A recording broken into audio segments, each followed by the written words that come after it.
Halo pemirsa, jumpa lagi dengan saya Argo Pratomo Nugroho.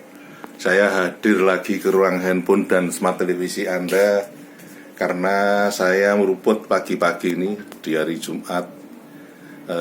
Saya terkesan dengan apa yang dikerjakan selama ini dengan Mas Krisna Harimurti SH MH, karena beliau ini S2-nya atau tesisnya itu tentang pra-peradilan. Saya pikir-pikir itu berkaitan dengan integritas penegak hukum. Saya ingin mendalami bidang yang kaitannya dengan integritas para penegak hukum itu. Selamat berjumpa Mas Krisna. Selamat berjumpa, selamat pagi Pak Argo. Sehat selalu. Mas Krisna, ini terus terang saya melihat di lapangan, memang sekarang ini masyarakat kan banyak merasakan kerusakan integritas para penegak hukum itu sudah sampai pada utek-utek undang-undang. Artinya memanipulasi undang-undang itu tidak hanya sampai tingkat hanya advokat atau polisi, jaksa, hakim, tapi hampir semuanya itu masyarakat merasakan itu mereka terlibat. Buktinya Pak Hakim juga banyak yang ditangkap juga itu. Belum yang lain-lain. Advokat sudah lama banyak yang sudah ditangkap itu. Itu menurut Anda seperti apa, Mbak, Mas? Ya, terima kasih Pak Argo. Jadi integritas itu menjadi hal yang sangat fundamental Pak ya. Yang artinya adalah sesuatu istilahnya pondasi dalam setiap profesi apapun itu, khususnya bagi penegak hukum. Kalau kita bicara katanya dengan penegakan hukum, karena penegak hukum itu sebelum kita bicara tentang aturannya, kita bicara aturan yuridis formalnya, kita bicara tentang penerapannya, yang utama adalah integritas. Maka selalu saya sampaikan waktu kita wawancara, lebih baik hukumnya itu bobrok, tapi penegak hukumnya itu mempunyai integritas moral yang tinggi, karena itu akan bisa dimaknai dan bisa diaplikasikan dengan baik Pak. Daripada hukumnya baik tapi mohon maaf kata penegak hukumnya integritas moralnya tidak sepadan dengan aturannya. Nah itu penting sekali. Maka apa yang menjadi topik kita pagi hari ini tentang integritas moral itu menjadi hal yang paling fundamental Pak Argo. Sangat mendasar sekali, sehingga kalau itu bisa diterapkan dalam proses penegakan hukum di negara kita, saya yakin negara kita akan bisa menerapkan keadilan sosial bagi seluruh rakyat Indonesia. Itu penting Pak Argo. Sejauh ini selama saya jadi wartawan, ini memang kayaknya ini paling parah yang berkaitan dengan integritas penegak hukum ini. Menurut Anda, ini Anda masih ada rasa optimisme nggak Mas? Ya, kalau kita bicara secara pribadi harus optimis Pak. Oh gitu ya. Ibarat kata kita mencari sesuatu hal yang katakan jarum ditumpukan jerami yang mungkin susah, tapi nggak apa-apa kita lakukan. Makanya daripada kita istilahnya ini sistem Pak, sistem itu kan sudah sangat masif ya. Minimal dari diri kita dulu Pak. Kalau kita beres, kita paling tidak mengedepankan integritas moral, saya yakin ada warnanya. Ada warna yang bisa kita tawarkan. Sehingga kalau Bapak mengatakan secara pribadi, saya yakin cuman prakteknya ya ini tidak bisa sendiri Pak. Ini harus bersama-sama.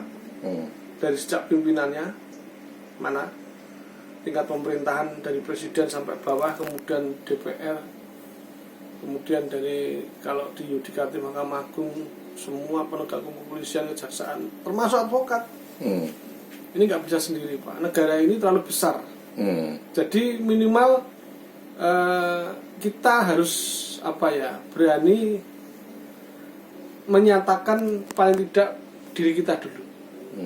Baru nanti kita menyuarakan segala sesuatu aspirasi barangkali untuk perbaikan ke depan, entah melalui judicial review kalau ada undang-undang yang tidak sesuai, atau apapun bentuknya, paling tidak kita kan sebagai orang yang punya istilahnya pemahaman, penalaran, kita bisa melakukan yang namanya masukan atau bisa memberikan rekomendasi atau minimal mengajukan yang saya sampaikan tadi. Kalau ada undang-undang yang tidak sesuai dengan undang-undang dasar, bisa mengajukan judicial review. Terakhir Mas, Ya. saya kemarin kan ketemu teman kuliah saya di Fakultas Ekonomi di UGM. Dia seorang auditor, sekarang pensiun. Dia mengatakan bahwa kendala utama itu semacam kebudayaan atau ewuh pekewuh ketika dia melakukan pekerjaannya sebagai seorang auditor. Begitu juga kan itu kan dia kan meneliti tentang perilaku keuangan perusahaan maupun perorangan ya. Itu kaitannya kan juga dengan integritas. Itu menurut Anda tetap Anda optimis ya kalau kaitannya dengan kebudayaan seperti itu? Ya, kalau kaitan dengan ewuh itu sudah hal yang kayaknya tradisi Pak Argo ya. Karena ya, memang begitu sekarang, gimana tidak kenal, kemudian ada rasa tidak enak. Yang kedua, memang susah antara tradisi dengan integritas, itu suatu hal yang berbeda. Maka ada satu pilihan. Saya ingat suatu cerita, bahkan kalau kita melihat bagi penegak hukum, khususnya hakim di negara maju ya, dia tidak akan segan-segan mengadili baik itu siapapun orangnya, termasuk keluarganya. Artinya kalau itu sudah menjadi tugas panggilan, itu sudah kayak menjadi resiko, resiko dari si penegak hukum itu.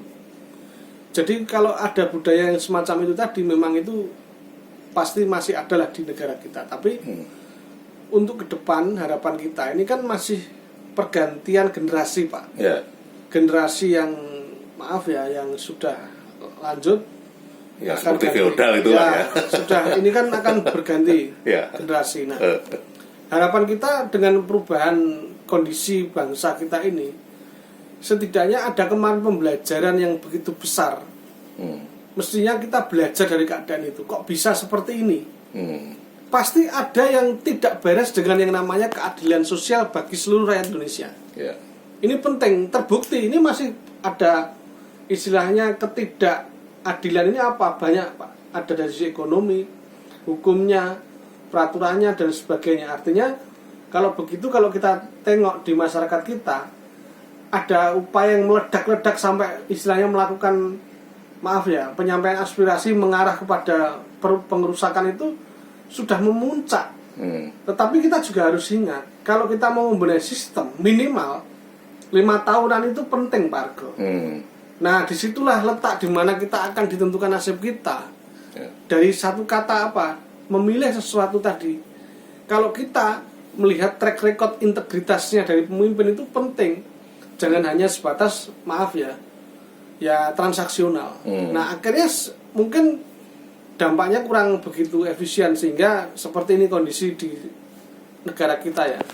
Jadi kita harus berpikir lebih maju. Yang kedua, banyak juga dunia maya ini Pak ya, apa artinya IT itu mestinya menyuguhkan sesuatu pembelajaran, edukasi bagi masyarakat, sehingga masyarakat itu mengerti. Sekarang zaman orang sudah pegang HP Pak, bisa membuka dan artikel dan sebagainya. Seluruh dunia ya. Iya, nah itu perlu edukasi yang Bapak sampaikan, itu juga bagian edukasi pada masyarakat juga sebenarnya.